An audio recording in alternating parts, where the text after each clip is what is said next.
तो कैसे हो आप सब लोग। आई होप कि आप सभी बहुत ही अच्छे होंगे। तो आज हम लोग यहाँ पे बात करेंगे अपनी फार्मास्यूटिकल एनालिसिस के मोस्ट इंपॉर्टेंट क्वेश्चंस के बारे में। और कोशिश करना कि आप लोग वीडियो पूरी देखना। देखो एटलीस्ट ये वीडियो तो आप लोग पूरी देख ही लेना, क्योंकि यहाँ पे जो हर एक क्वेश्चन है उसके बारे में हम लोग थोड़ा सा डिस्कस करेंगे कि कैसे ये क्वेश्चन आप लोग को देखने को मिल सकता है, ठीक है, और यहाँ पे कितने नंबर में देखने को मिलेगा। और 2 मार्क्स वाले क्वेश्चन को हम लोगों ने यहाँ पे इंक्लूड नहीं किया है, उसके लिए यहाँ पे सेपरेट वीडियो जो है लॉन्च होगी, ठीक है, तो उसको आप लोग यहाँ पे देख लेना।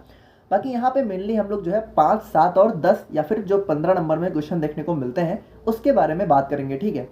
अब बात करें हम लोग यहाँ पे यूनिट 1 की, ठीक है, तो सबसे पहले तो आप लोग ये समझो कि जो हमारी फार्मास्यूटिकल एनालिसिस है उसमें हमारी यूनिट 1, यूनिट 2 और यूनिट 3 ये तीनों सबसे ज़्यादा इंपॉर्टेंट है। सबसे ज़्यादा क्वेश्चन हमारे इन्हीं तीनों यूनिट से देखने को मिलते हैं, ठीक है। और यूनिट 4 और यूनिट 5 से भी 1-2 क्वेश्चन देखने को मिल जाते हैं, बट वो दोनों यहाँ पे इतनी ज़्यादा इंपॉर्टेंट नहीं है, ठीक है। अब यूनिट 1 की बात करें तो यहाँ पे हमारा सबसे ज़्यादा इंपॉर्टेंट क्वेश्चन आ जाता है different methods of expressing concentration, ठीक है। तो ये क्वेश्चन आप लोग को मोस्टली लॉन्ग में या फिर शॉर्ट में देखने को मिलता है। और यहाँ पे जो हमारा मोलैलिटी हो गया, नॉर्मेलिटी हो गया, मोलैलिटी हो गया, तो इन सारी चीज़ों को आप लोग को थोड़ा थोड़ा एक्सप्लेन करना रहेगा, ठीक है।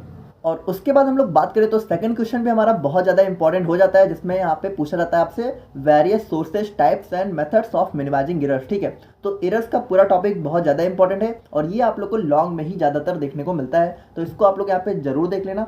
और एक बात देखो, यहाँ पे जो भी क्वेश्चन यहाँ पे बहुत ज़्यादा इंपॉर्टेंट है उसके आगे मैंने यहाँ पे वी लिख दिया, वी मतलब वेरी इंपॉर्टेंट, ठीक है। तो उसको तो आप लोग को बिल्कुल नहीं छोड़ना है, बाकी आप लोग को पढ़ना पूरा है, एटलीस्ट इतना आप लोग जरूर पढ़ लेना। और यहाँ पे देखो एक चीज़ अब मैं आप लोग को और बता दूँ कि अगर आप लोगों ने ये सारे क्वेश्चन जितने मैंने दे रखे हैं पढ़ लिए, तो यहाँ पे आप लोग पास नहीं होगे, बल्कि आप लोग के काफ़ी अच्छे खासे नंबर देखने को मिल जाएंगे, ठीक है। यहाँ पे आप 70 से 80% जो है आराम से स्कोर कर लोगे। अब यहाँ पे बात करें तो यहाँ पे जो हमारा प्राइमरी और सेकेंडरी स्टैंडर्ड के बीच में डिफरेंस भी आपसे जो है अक्सर पूछ लिया जाता है, ठीक है। और यहाँ पे कभी कभी जो है डिफरेंट टेक्निक्स ऑफ एनालिसिस के ऊपर भी क्वेश्चन, जैसे हमारा यहाँ पे वॉल्यूमेट्रिक एनालिसिस हो गया, ठीक है, तो इन सारी चीज़ों के ऊपर हमारा स्पेक्ट्रोस्कोपी हो गया, तो ये सारी चीज़ें भी कभी कभी पूछ ली जाती हैं। और यहाँ पे देखो प्रिपरेशन एंड स्टैंडर्डाइजेशन में आप लोग के सिलेबस में वैसे तो बहुत सारे कंपाउंड दे रखे हैं, बट ये तीनों हमारे बहुत ज़्यादा इंपॉर्टेंट है। इन तीनों को आप लोग को बिल्कुल नहीं छोड़ना है, इन तीनों को आप लोग जरूर देख लेना, ठीक है। ऑक्जेलिक एसिड हो गया, पोटेशियम परमैंगनेट हो गया और सोडियम हाइड्रोक्साइड हो गया।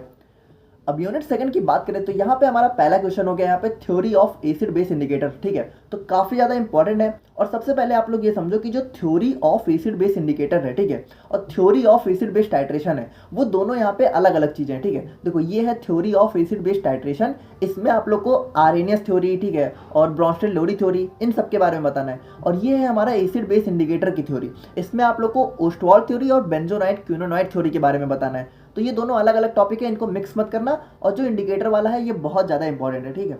और उसके बाद यहाँ पे जो हमारे न्यूट्रलाइजेशन कर्व होते हैं स्ट्रॉन्ग एसिड, वीक एसिड के, ठीक है, तो ये यहाँ पे 4 होते हैं, तो चारों आप लोग यहाँ पे ध्यान से देख लेना, ये क्वेश्चन भी बहुत ज़्यादा इंपॉर्टेंट है, ठीक है। और उसके बाद यहाँ पे theory of acid base titration भी आप लोग एक बार देख लेना। और यहाँ पे हमारा हैंडरसन हैसलबैक इक्वेशन भी काफ़ी बार आपसे पूछ लिया जाता है। अब आप लोग ये मत बोलने लग जाना कि इसको मैंने कराया नहीं है, इसको मैंने इनऑर्गेनिक केमिस्ट्री में करा दिया, ठीक है, तो वहाँ से आप लोग देख लेना, वहाँ पे भी सेम क्वेश्चन हमारा बहुत ज़्यादा इंपॉर्टेंट है, ठीक है। एनालिसिस और इनऑर्गेनिक दोनों में ये पूछा जाता है। और उसके बाद जो हमारा नॉन एक्वस टाइट्रेशन है, ठीक है, तो इसको भी आप लोग यहाँ पे देख लेना। बेसिकली इसके अंदर जो हमारे वेरियस टाइप्स ऑफ सॉल्वेंट है ये बहुत ज़्यादा इंपॉर्टेंट है, इसको आप लोग यहाँ पे जरूर देख लेना, जो कि हमारा प्रोटोजेनिक, प्रोटोफिलिक, एम्फोटेरिक, एम्प्रोटिक, ठीक है। तो types of solvent used in non aqueous titration काफ़ी इंपॉर्टेंट है, आप लोग इसको जरूर देख लेना। और एस्टिमेशन ऑफ सोडियम बेंजोएट को भी देख लेना, ठीक है, कभी कभी पूछ लिया जाता है।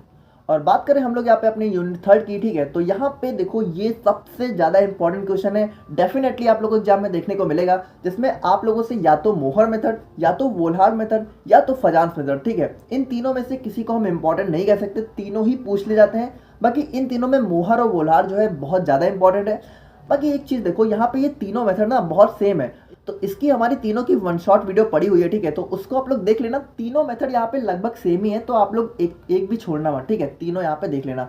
अब यहाँ पे देखो कभी कभी क्या करते हैं कि मोहर और वोल्हार्ड या फिर वोल्हार्ड फजान, इन दो को कंबाइन करके आपसे लॉन्ग में पूछ लिया जाएगा, तो कुल मिलाकर तीनों आप लोग देख लेना, ठीक है। और उसके बाद यहाँ पे हमारा मास्किंग और डीमास्किंग एजेंट भी काफ़ी ज़्यादा इंपॉर्टेंट है, इसको भी आप लोग देख लेना। अब यहाँ पे देखो जो हमारा कॉम्प्लेक्सोमेट्रिक टाइट्रेशन है, तो उसके अंदर जो हमारे मेटल आयन इंडिकेटर्स होते हैं, तो उसी को हम लोग यहाँ पे पीएम इंडिकेटर्स के नाम से भी जानते हैं, तो इस पे भी क्वेश्चन देखने को मिल जाता है, तो इसको भी आप लोग देख लेना। और ये हमारा बहुत ज़्यादा इंपॉर्टेंट क्वेश्चन है यहाँ पे, principle and steps involve in gravimetric analysis. इसको तो आप लोगों को छोड़ना ही नहीं है, ठीक है। और इसके बाद हमारा को प्रेसिपिटेशन, पोस्ट प्रेसिपिटेशन, ये भी हमारा बहुत ज़्यादा इंपॉर्टेंट है। देखो ये सारे टॉपिक ना मतलब अक्सर ही देखने को मिलते रहते हैं। अब यहाँ पे देखो, अगर आप लोगों से या तो steps involve in gravimetric analysis पूछा जाएगा, और अगर ये नहीं पूछा गया तो आप लोगों से जो है basic principle methods and application of diazotisation titration के बारे में पूछा जाएगा, ठीक है। तो इन दोनों को आप लोग को देख लेना है, ठीक है। ये दोनों ही यहाँ पे अल्टरनेट जो है आते रहते हैं, ठीक है। अगर ये नहीं तो ये, और अगर ये नहीं तो ये। अब डाइएजोटाइजेशन अभी हमारा नहीं कंप्लीट हुआ है, बट इसको हम लोग यहाँ पे बहुत जल्द कंप्लीट करवा देंगे, ठीक है। और उसके बाद हम लोग यहाँ पे बात करें अपनी यूनिट 4 की, तो यहाँ पे हमारा जो है आपसे जो है रिडॉक्स टाइट्रेशन, ठीक है। और उसके बाद यहाँ पे जो हमारा ऑक्सीडेशन और रिडक्शन का कंसेप्ट होता है, तो इस पे भी क्वेश्चन देखने को मिल जाता है। बाकी यहाँ पे हमारा जो आयोडीमेट्री और आयोडोमेट्री है, ये बहुत ज़्यादा इंपॉर्टेंट है, इसको आप लोग जरूर देख लेना, ठीक है। और यहाँ पे कभी कभी जो है इंडिकेटर यहाँ पे पूछ लेते हैं, और यहाँ पे ब्रोमेटोमेट्री के भी आप लोग एक बार देख लेना। और यूनिट 5 की बात करें तो यूनिट 5 में हमारा जो है सबसे इंपॉर्टेंट क्वेश्चन आ जाता है यहाँ पे detail note about conductometric titration, ठीक है। तो यहाँ से क्वेश्चन आप लोग को लॉन्ग में देखने को मिलता है, तो इसको आप लोग जरूर देख लेना। बेसिकली यहाँ पे जो हमारी यूनिट 5 है उसमें 3 टाइप के हैं इलेक्ट्रोकेमिकल एनालिसिस, ठीक है। तो उसमें हमारा कंडक्टोमेट्रिक यहाँ पे सबसे ज़्यादा इंपॉर्टेंट है।